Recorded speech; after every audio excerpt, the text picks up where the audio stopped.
সিরিজের ফলাফল যাই হোক না কেন সাউথ আফ্রিকায় ওয়ানডে সিরিজে ঠিকই ঘুরে দাঁড়াবে বাংলাদেশ, আশ্বাসের এমন বাণী শুনিয়েছেন টাইগারদের টিম ম্যানেজার ও প্রধান নির্বাচক মিনহাজুল আবেদিন নান্নু। তার মতে 50 ওভারের ফরম্যাটে চাঙ্গা হয়ে মাঠে নামবে মাশরাফির দল। সাউথ আফ্রিকার ব্লুমফন্টেইন থেকে দেব চৌধুরীর পাঠানো রিপোর্ট। টেস্ট সিরিজে খারাপ পারফরমেন্সের দায় সবই কি ক্রিকেটারদের? কোচিং স্টাফে যারা আছেন তাদের কি কোনো দায় নেই?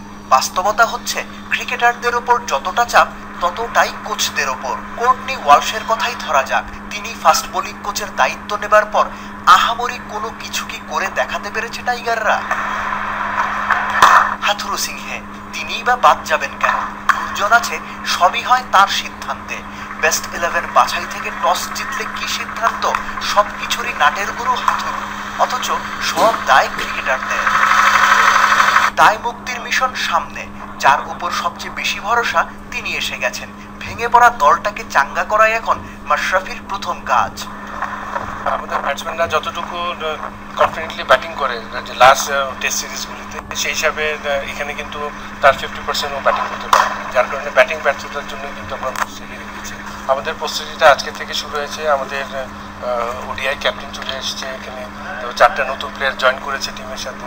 তো সেই হিসাবে মনে করি যে প্রিপারেশনটাই এখন আজকে থেকে শুরু হলো। তো আমার বিশ্বাস যে ওডিআইতে আমরা অবশ্যই ভালো।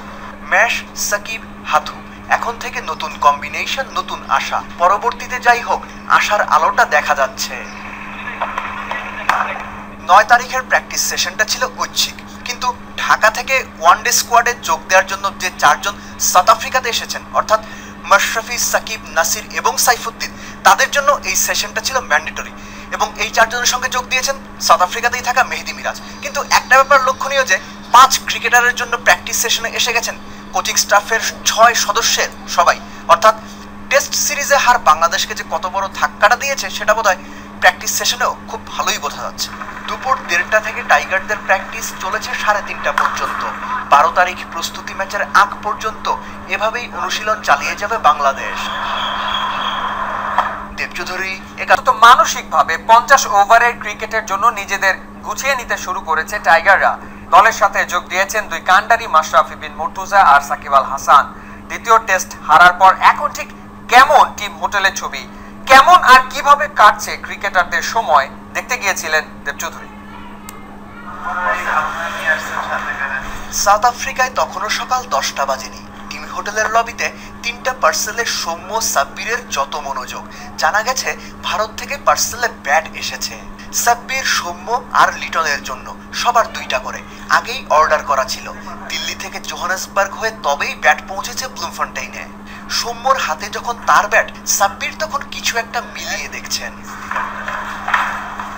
সাব্বিরের নামের বানান ভুল করেছে ফেডেক্স কুরিয়ার সার্ভিস, তাতে অবশ্য বিপত্তি হয়নি। জোড়া ব্যাট বুঝে পেয়েছেন সাব্বির রহমান। নতুন ব্যাট দেখলে নাকি ব্যাটসম্যানদের হাত নিষ্পিস করে। মুশফিকুর সৌম্যর ব্যাট 2টা নেড়েচেড়ে দেখেছেন, শ্যাডোও করেছেন। তারপর বেরিয়ে গেছেন মার্কেটে তাইজুলকে নিয়ে, হয়তো একটু হালকা হতেও। অবশেষে তার দেখা। নাস্তার টেবিলে কোচের সাথে কি নিয়ে কথা হচ্ছিল জানা যায়নি, হয়তো মজার কিছুই হবে।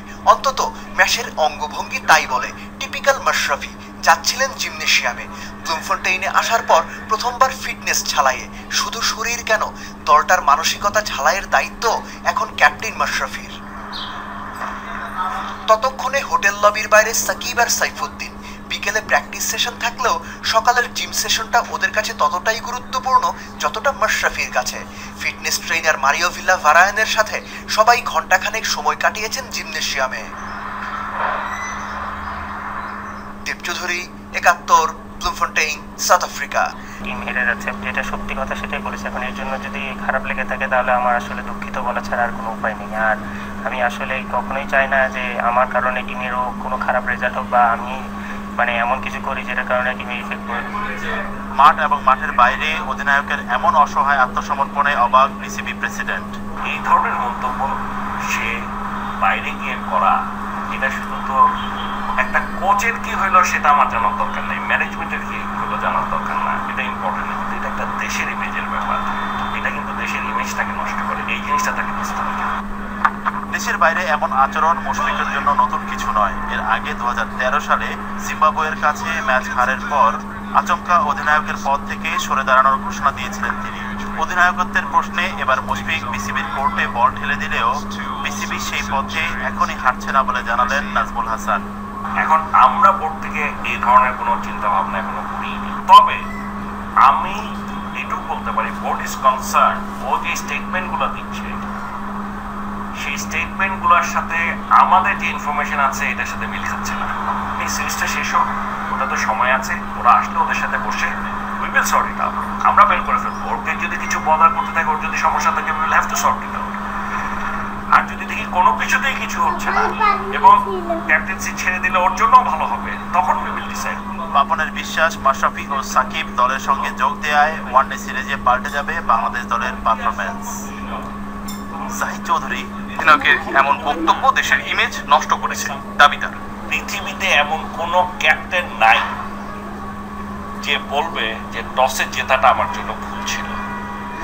এই ধরনের কথা বলা একটা ক্যাপ্টেন তো দূরে থাকবে, আমি চিন্তাই করতে পারি না এই ধরনের কথা কেউ বলতে পারে। কিন্তু মুশফিক তো বলেছে একটা কোচের কি হলো সেটা আমার জানার দরকার নেই, ম্যানেজমেন্টের কি হলো জানার দরকার না, এটা ইম্পর্টেন্ট না। কিন্তু এটা একটা দেশের ইমেজের ব্যাপার, এটা কিন্তু দেশের ইমেজটাকে নষ্ট করে, এই জিনিসটা তাকে বুঝতে হবে।